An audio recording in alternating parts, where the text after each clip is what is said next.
나병의 유일한 치료제는 은혜다. 네, 나밖에 모르는 병, 나병의 유일한 치료제는 은혜다라는 제목으로 말씀을 나누겠습니다. 지난 3월 혹시 기억하시는 분들이 있을 것 같은데 경북 산불로 온 나라의 관심이 이 산불 피해 지역에 쏠려 있었잖아요. 근데 그때 굉장히 생뚱맞은 기사 하나가 올라왔었습니다. 손흥민 주급 3억. 그런데 산불 피해 기부 안 해. 너무 당황스럽더라고요. 손 선수가 뭐 많이 벌긴 법니다. 월급이 아니라 얘들아 주급이야, 주급. 매주 일주일에 3억 6천을 받아요. 그래, 우리 아이들이 얼마나 세속적인지 바로바로 와닿잖아요. 그러니까 이걸 아는 일부 네티즌들이 손 선수의 개인 SNS에 막 쳐들어간 거죠. 그래서 많이 벌면서 너는 기부 안 하냐? 이런 식의 악플을 막 도배했었습니다. 당시 언론은요, 이런 현상을 보면서 여러 가지 관점들이 있었는데 그 중에 하나가 뭐냐면 기부 강요가 정당한가? 많이 버는 건 오케이. 근데 이렇게 강요하는 게 정당한가? 이런 글들을 꽤 많이 쏟아냈었습니다. 그런데 불과 이틀 뒤 놀라운 반전이 일어났었잖아요. 한 매체가 이렇게 보도했습니다. 손흥민 이미 난 몰래 2억 기부 뒤늦게 알려져. 그러니까 알고 보니까 손 선수는 이미 2억 원을 기부해 놓은 상태였던 겁니다. 순식간에 여론이 바뀌었어요. 너무 재밌더라고요. 뭐 이런 식의 댓글이 많았어요. 역시 우리 형 믿고 있었어요. 과연 손 선수가 그 사람을 동생이라고 생각을 할까요? 이 댓글 보면서 너무 나를 알아주니 기쁘다 이랬을까요? 저는 씁쓸했습니다. 상대의 상황이나 마음을 전혀 살피지 않고 그저 내가 기대하는 모습이나 행동을 강요하는 무례함, 아니면 말라는 식의 무책임함 때문에 굉장히 씁쓸했어요. 예수님을 대하는 나병 환자의 태도도 이와 같았다라는 걸 좀 기억하며 말씀을 따라오셨으면 좋겠습니다. 그는 절박한 모습으로 예수님께 자기 병을 고쳐달라고 요청했습니다. 그게 40절이죠. 같이 읽습니다. 시작. 원하시면 저를 깨끗하게 하실 수 있나이다. 여러분, 이게 헬라어 성경으로 보면 굉장히 교묘한 화법입니다. 헬라어로 보시면 에안, 만일, 탈레이스, 당신이 원하기만 하면, 이게 조건절입니다. 그러니까 문장의 배치도 또 굉장히 재밌어요. 헬라어는 강조하고 싶은 말을 문장 맨 앞에 배치하는 경우가 많거든요. 자, 여러분, 이 개념을 기억하면서 나병 환자가 뒤에 한 말을 한번 보세요. 디나사이, 당신은 능력이 있다. 이거 직설적이고 확정적인 표현을 썼습니다. 즉, 여러분 잘 들어보세요. 예수님, 이미 능력은 충분하시잖아요. 그러니까 앞에 조건절, 이제 원하시기만 하면 됩니다. 원하시기만 하면 되는 거예요. 강제 기부 사건과 굉장히 여러분 비슷한 맥락입니다. 손 선수 주급 3억 6천이나 받잖아요. 기부할 능력 되잖아요. 그런데 왜 안 해요? 그럴 마음 없어요? 이러면 어떻게 안 하냐고요.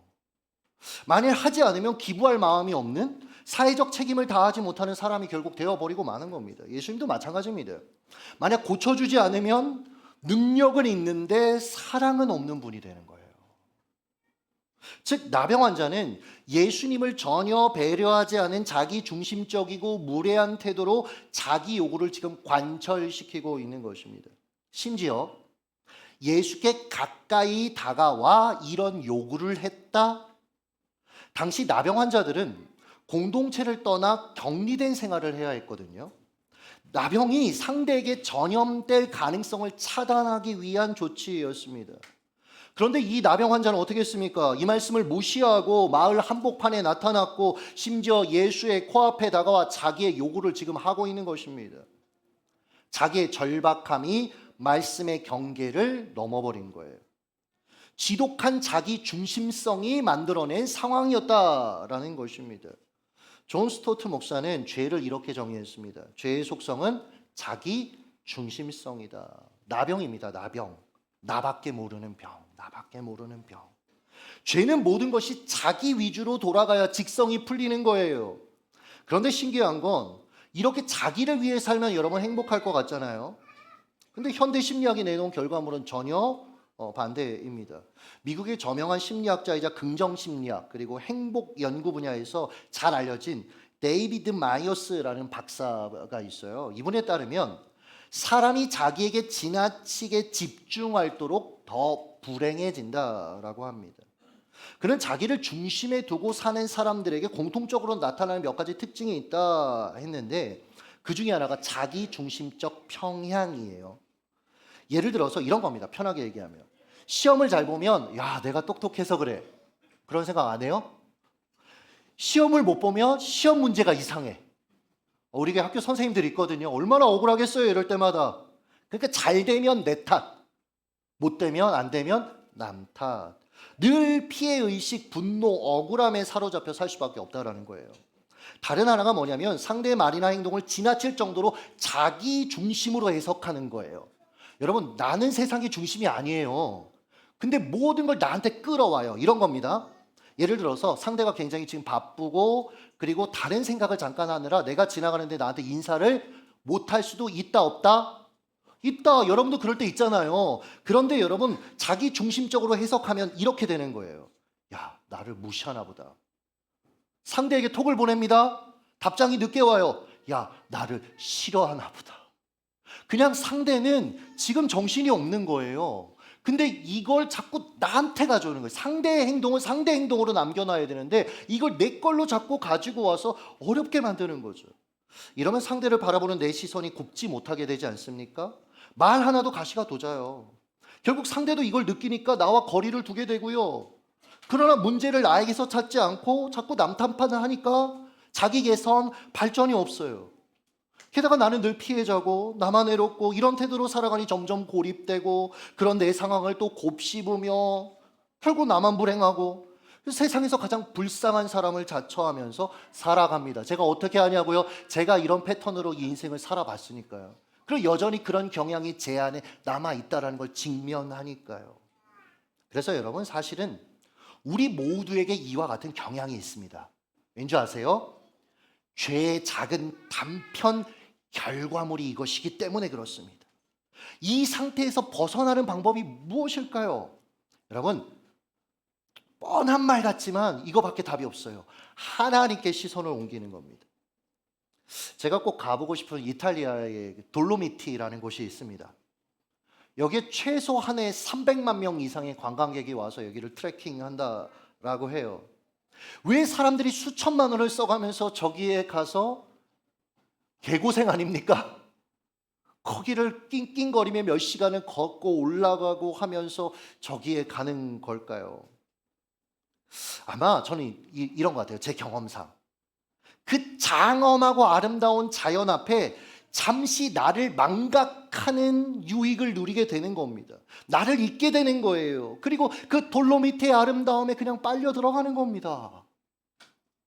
그러면서 세상에 내가 중심이 아니라는 걸 깨닫는 거예요. 중심이 아니어도 괜찮구나. 이 감동, 이 기쁨, 이 경외감 이것으로 충분하구나. TVN 예능이죠. 텐트 박은 유럽. 돌로미티의 세체다. 굉장히 아름다운 곳이거든요. 여기 정상에 올라섰던 배우 이세영 씨가 눈물을 펑펑 흘리는 그 장면이 있습니다. 이렇게 얘기했어요. 우리가 너무 바쁘게 살아요. 그쵸? 나 중심의 세계를 꿈꾸고 만드느라 정신없이 살았는데 아니 내가 이런 상태라는 것조차 모르고 살았는데 장엄한 자연 앞에서 보니 지금껏 보이지 않았던 것이 이제 보이기 시작했던 겁니다. 그래서 저는 이 나병 환자가 개인적으로 너무 안타까워요. 하나님이신 예수 그리스도 앞에 지금 서 있으면서 여전히 자기 문제, 자기 절박함에 빠져 있는 거 아닙니까? 내 문제를 해결해 주실 수 있을 정도의 분이 아니라 자신이 지금 하나님이라는 존재 앞에 서 있음을 알았다면 그는 전혀 다른 방식의 행동, 다른 방식의 강구를 했을 겁니다. 다시 돌아와서요. 이 나병 환자와 다르게 굉장히 건강한 태도로 예수님께 자기의 병을 고쳐주실 걸 요청했던 다른 10명의 나병 환자들을 우리는 기억해야 합니다. 누가복음 17장 12, 13절 같이 읽습니다. 시작. 나병 환자 10명이 예수를 만나 멀리 서서 소리를 높여 이르되 예수 선생님이여 우리를 불쌍히 여기소서. 멀리 서서. 이들은 예수님과 거리를 둔 상태에서 치료해달라라는 요구가 아니라 불쌍히 여겨달라라는 간청을 드렸습니다. 말씀의 경계를 잘 지켰고요. 자신들의 절박함을 앞세워서 예수님을 몰아세우기보다 그 간절함조차 예수님의 뜻 아래 두는 겸손한 태도를 보였다라는 거예요. 이들에게 자기 중심적인 이기심의 흔적은 어디도 보이지 않습니다. 지난 한 주에 제가 정말 초긴장 상태로 시간을 보냈습니다. 그러니까 준공, 은행 대출 심사, 이번 건축의 아주 중요한 분기점 중 하나예요. 근데 지난 수요일에 이런 부분 때문에 계속 막 속도 상하고 이런 행정 절차 때문에 마음도 불편하고, 근데 기도하는데 이런 기도가 제가 나오는 거예요. 솔직한, 제가 이 기도하면서도 너무 무서운 기도다 이런 기도라는 생각은 들었는데, 주님, 제 모든 사역이, 저희 교회가 추진하는 모든 일들이 주님 보시기에 합당하지 않다면 다 무너뜨려 주세요. 그러니까 그때 당시에 제 마음은 어떤 거냐면, 주님 뜻대로 살고 싶은데 때로는 나의 판단과 행동이 주님 뜻에 맞는지 분간하기 어려울 때도 있고, 그런데 주님 뜻대로 너무나 살고 싶고, 그러니까 그 절박한 마음에서 주님 뜻이 아니면 다 무너뜨려 주세요라는 고백이 막 터져 나오는 거예요. 자, 다시 돌아와서 이제 무례하고 이기적인 나병 환자를 그럼 예수님은 어떻게 대하셨는가, 이 지점을 좀 살펴보도록 하겠습니다. 41절 읽어주시죠. 시작. 예수께서 불쌍히 여기사 손을 내밀어 그에게 대시며 이르시되 내가 원하노니 깨끗함을 받으라 하시니. 그를 어떻게 여기셨대요? 대하셨대요? 불쌍히 여겼다, 불쌍히 여겼다. 여기 사용된 헬라어 단어가 초기 성경 사본은 보면 오르기세이스라는 단어를 사용했고요. 이후에 다수의 성경 사본, 오늘날의 이제 해석인데 스프랑크니세이스를 사용했어요. 저는 이게 너무 재밌더라고요. 왜냐면 항상 성경을 볼 때 원래 더 원본과 가까운 걸 보게 돼 있거든요. 오르기세이스, 이게 뭐냐면 분노하다, 불쾌하게 여기다. 스프랑크니세이스, 불쌍히 여기다. 저는 이 두 단어가 무엇이 맞냐 이것보다는 이 두 단어가 오히려 예수님의 당시 심경을 너무나 절묘하게 잘 보여준다라는 생각을 하는 사람이에요. 보세요. 주님은 이 나병 환자의 지독한 자기 중심성, 나밖에 모르는 그 죄성에 분노하신 겁니다. 그러나 그럼에도 불구하고 그를 사랑하시고 치료해 주신 겁니다. 한국교회를 귀하게 섬기고 계시는 한 목사님이 과거에 이런 얘기를 좀 하시더라고요. 유학 시절에 한 영성훈련 프로그램에 유학생활하는 그 유학비 대기도 사실은 생활비와 함께 굉장히 빠듯한데, 어떤 영성훈련이 너무 하고 싶어서 거기에 지원하게 됩니다. 아내한테 정말 미안하다, 여보 내가 이것까지만 할게. 아내가 이 일을 위해서 식당 일을 이제 하는 거예요. 그런데도 이제 좀 목회자로 준비되고 싶어서 거기에 간 겁니다. 근데 막상 이제 이렇게 해보니까 좋기는 좋은데 그렇게 뭐 특별함을 못 느끼겠더래요. 특별히 그 학기에 반드시 일주일은 합숙 훈련을 해야 되는데, 그래서 이건 좀 다르겠지 하고 갔는데 뭐 별게 없대요. 또 아침에 예배하고 잠깐 성경 뭐 하고 그리고 서로 나눔하고, 그리고 좀 이른 저녁에 자기 방으로 들어가라고 한대요. 밥 먹고. 그럼 다음 날 아침까지 나오지 말라고 한대요. 뭘 해도 상관은 없고. 처음에 너무 지루하더래요. 이 기도 잠깐 하는 거, 그것도 뭐 하루 이틀이지, 이게 보리는 너무너무 힘들더래요. 그래서 다음번에 갈 때는 좀 꾀를 냈대요. 아내한테 막 또 졸라가지고 그 아이팟을 좀 사달라고 그래서 거기다 막 듣고 싶은 강의하고 설교를 막 넣어놓고, 그래서 이제 탁 들어가서 이거 들어야지. 근데 이것도 하루 이틀이지 또 지루하더래요. 그래서 다음번에 들어갈 때는 영화와 예능을 왕창 다운받아가지고 이제 간 거예요. 몰래 숨겨가지고. 그래서 거기 가가지고 그걸 보는데, 어느 날 어떤 예능을 보면서 막 키득키득 자기가 웃고 있는데 순간 현타가 오더래요. 내가 지금 뭐 하고 있지? 아내는 지금 이것 때문에 식당 일 힘들게 하고 있는데 나는 영성훈련 하겠다고, 그런데 여기 와가지고 지금 예능이나 보면서 내가 키득거리고 있어? 순간 눈물이 꽉 터지더니, 그래서 막 기도가 시작됐는데 기도하는 가운데 자신 안에 괴물이 이렇게 있더래요. 자기들에요. 너무나 이기적이고 끔찍한 그 괴물. 근데 그래서 너무 절망스러웠는데 잠시 뒤에 화면이 예수님이 그런 괴물인 자신을 이렇게 붙들고 계신 그 모습, 자기를 위해 울고 계신 그 모습이 딱 연상되면서 이분이 깨어나요. 그러면서 이분의 인생이 바뀝니다. 아, 나는 괴물이지만 그런 나를 예수 그리스도께서 용서하셨구나. 사랑하는 여러분, 이 목사님이 본 그 괴물 우리 안에도 있는 겁니다. 우리가 아무리 괜찮은 척, 나이스한 척 해도, 괜찮은 사람으로 살려고 심지어 애써도, 그러니까 그리스도인답게 살려고 해도요, 사실은 우리 안에 있는 이 죄성이 끊임없이 우리를 자기 위주로 생각하고 살게 하고 주님조차 나를 위해 이용하고 부리려고 하는 태도로 살게 하는 거예요. 그런데 그런 우리를 향한 주님의 반응은 무엇입니까? 다가오시고 용서하시고 품어주세요. 불쌍히 여겨주신다라는 거예요. 그래서 신앙은요, 그리스도인답게 사는 게 아닙니다. 그리스도와 함께 살아가는 겁니다. 이걸 아는 사람은 더는 사람들의 어떤 평가나 평판에 자기 인생을 여러분 목매달지 않습니다. 시선에서 자유를 누리니까요. 왜냐하면 괴물인 나를 예수님이 용서하시고 용납하셨는데, 불쌍히 여기셨는데, 나도 알거든요, 내가 괴물이라는 거. 아니, 상대가 아는 것보다 나는 더 큰 괴물이거든요. 그런 나를 주님이 용서하셨다, 사랑하셨다, 자유가 있죠. 그래서 여러분, 교회는요, 척하러 나오는 곳이 아닙니다. 괴물인 나를 용서하시고 사랑하시는 주님을 고백하기 위해 나오는 곳입니다. 여기에 자유가 있는 거예요. 진정한 나로 살 수 있으니까요. 그런데 언제부턴가 교회가 실수하지 말아야 될 곳, 자기를 보호하고 방어하고 꾸며야 될 곳이 되어가고 있는 것 아니겠습니까? 여러분, 우리의 신앙의 뿌리, 1907년에 그 평양 대붕운대 운동 우리가 늘 얘기하지 않습니까? 여러분, 그 부흥운동이 어떻게 시작됐습니까? 자신의 죄를 공개적으로 하나님 앞에, 성도들 앞에 고백했던 그 한 고백으로부터 여러분, 그게 기폭제가 돼서 시작된 것 아니냐라는 거죠. 살아보니요, 사람이 성장하려면, 나답게 살려면 수없이 많은 용납이 필요하더라고요. 주변 사람들의 수없이 많은 용납. 아이들이 잘못했으면 계속해서 지적하고 평가하면 이거 어떻게 되겠습니까? 오히려 여러분, 알아도 좀 용납하고 훈육할 기회는 있죠. 감정적인 그런 상황이 아니라 객관적으로 아이하고 얘기할 수 있을 때 그 부분은 얘기해야 되겠죠.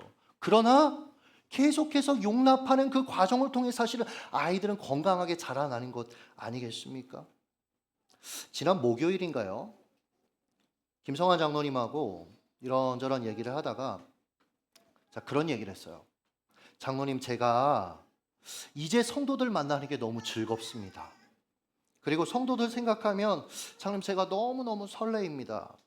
그랬더니 우리 장로님 막 펑펑 우시는 거예요. 그러면서 그런 얘기를 하세요.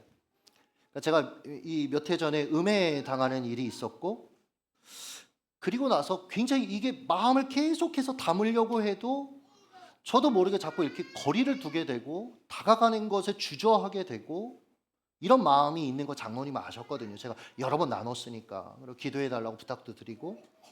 근데 장로님이 저한테 이런 얘기를 하시는 거예요. 목사님, 막 우시면서, 제가 매일 아침에 우리 목사님 마음에 성도들을 향한 긍휼과 사랑의 마음을 달라고 늘 기도했습니다. 하나님이 들어주셨어요. 이제 하나님이 들어주셨어요. 사실 목사가 돼서 성도들 믿지 못하고 그러면 되겠느냐, 정죄하실 수 있었습니다. 사람들 모아다 놓고 제가 얼마나 위선자인지 폭로하실 수 있었습니다. 근데 장로님은 그저 늘 옆에서 지지해 주시고 보이지 않는 곳에서는 기도하고 계셨더라고요. 그러니까 여러분, 제가 목사로서 살아가는 데는 저 혼자의 어떤 것으로가 되는 게 아닙니다. 그렇게 저를 용납해 주시는 분들로 인해 살아가고 세워지고 그 기도를 먹고 자라는 거죠. 그러니 사랑하는 부부들, 서로 용납해 주세요. 그럼 정말 서로 용납해 주세요. 자녀들, 제가 아빠로 살아가다 보니 아이들한테 들킬 때가 있어요. 저의 위선을, 저의 문제를. 아빠 나 똑바로 아세요, 이렇게 사실은 말하는 눈빛을 우리 하은이도 이제 점점 보여요. 좀 용납해 주세요. 좀 용납해 주세요. 성도님들 서로 용납하면서 우리 살아요. 서로 품고 이해하고 사랑하고. 아까 예배 전에 우리 교회 한 여집사님이 구미 쪽에서 이제 공무원으로 일하시는데 어떤 한 장로님을, 구미에 있는 장로님을 만났는데 어느 교회 다니세요? 그랬더니 이제 저 더세움 교회 다녀요 했더니 그분이, 장로님이 그러시더래요. 아, 거기 요즘 핫한 교회 아니에요? 근데 여러분, 예수 안에 정말 핫한 교회가 되고 싶어요. 어떤 핫한 교회냐면 서로 용납하는 교회. 화려함과 사람들에게 보여지는 것이 아닌, 저기 가면 나로 살아갈 수 있구나, 저기 가면 용납받을 수 있구나. 그래서 그 용납의 스피릿이 나의 가정으로, 나의 일터로, 나의 삶의 자리로, 학교로, 여러분 그렇게 쓰임받는 저와 여러분 되시길 예수님의 이름으로 축복합니다. 자, 예수님이 나병 환자의 몸에 손을 대시며 그를 치료해 주십니다. 여기도 독특한 포인트가 있어요. 당시 나병 환자와 신체 접촉을 하는 건 금기시되는 행동 맞습니다. 나병 환자를 만지면 그도 부정해진다, 이렇게 평가되었어요. 그런데 예수님이 이것을 아시면서도 의도적으로 그에게 손을 대시며 치료해 주신 겁니다. 왜요? 예수님에게 인간의 부정은 아무런 영향도 미칠 수 없음을 보여주신 것입니다. 오히려 예수님의 거룩이 나병 환자의 죄와 부정을 삼켜버린 것입니다. 여러분, 그래서 그리스도 예수의 그 십자가 보혈이 우리를 정결케 한 것입니다. 뿐만 아니라 이 나병 환자의 신체적 치유뿐만 아니라 그의 뒤틀려지고 굳어진 그 마음 아픔까지 주님이 일부러 손을 대시면서 어루만져 주신 거예요. 여러분, 당시에 나병에 걸리면 어떻게 되는지 아십니까? 즉시 가족과 친구들하고 격리돼야 됐습니다. 그러니까 제가 상상을 해보니까 이게 말씀 준비하면서 너무 눈물이 나오는 거예요. 내가 나병 판정을 받잖아요. 근데 우리 하은이, 이은미가 그걸 모르고 아빠 하고 저한테 달려와요. 그럼 제가 어떻게 해야 되는지 아십니까? 하은아, 이은아, 아빠한테 오면 안 돼. 나는 부정한 사람이야. 나는 부정한 사람이야. 아빠한테 오면 안 돼. 애들을 안을 수가 없는 거예요. 이 과정에서 그가 겪었을 외로움과 절망이 얼마나 컸겠습니까? 그런데 나병에 걸린 후에 처음으로 누군가의 따스한 체온을 지금 경험한 겁니다. 주님이 그에게 손을 대신 겁니다. 게다가 주님이 주신 이 회복이 42절 같이 한번 읽습니다. 시작. 곧 나병이 그 사람에게서 떠나가고 깨끗하여 진지라. 할렐루야. 헬라어 문장으로 보면 카이 그리고 에우스스, 즉시라는 단어를 써서 즉시. 마가복음에서 이 에우스스가 나오면 예수님의 치유가 즉각적이고 완전하다라는 의미를 갖고 있었습니다. 그러니까 모든 신체 부위가 완전히 복구되었다, 완전히 회복되었다. 20세기 나병 환자들에 관한 가장 많은 책을 쓴 폴 브래든이라는 박사가 있습니다. 이분이 이 병에 대해 설명한 한 대목을 좀 소개할게요. 어떤 나병 환자가 기타를 치는데 곡을 다 연주하고 나니까 손가락이 없어진 거예요. 이게 다 썩어서 다 떨어지는 병 아닙니까? 근데 감각을 느끼지 못하는 거예요. 모르는 거죠.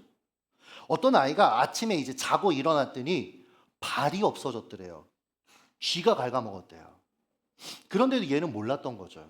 감각을 느끼지 못하니까. 그래서 그때부터 환자들이 숙소를 불침번을 서면서 지키기 시작했답니다. 여러분, 현대의학도 손상된 신체는 다시 복구할 수 없습니다. 그저 병의 진행을 멈추게 하는 거잖아요.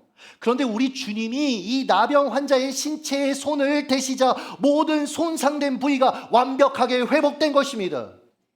즉 이것은 단순한 치료 정도가 아니라 창조적인 능력이었던 겁니다. 여러분, 저는 이 장면을 이렇게 만들어서 여러분에게 보여드리면서 그런 소망이 생기더라고요. 아, 이게 우리가 맛볼 부활의 능력이겠구나. 완벽하게 회복된 우리의 이 모든 생각조차 새롭게 하시는 주님의 은혜가 우리에게 있겠구나. 할렐루야. 자, 이 정도 주님이 해주셨으면 이 사람의 이후 삶과 태도는 어때야 한다라고 여러분 기대하십니까? 생각하십니까? 자기 중심성을 탈피하고 주님을 위해 살았더라, 주님을 따랐더라. 여러분, 이게 우리가 기대하는 패턴 아닙니까? 아니요.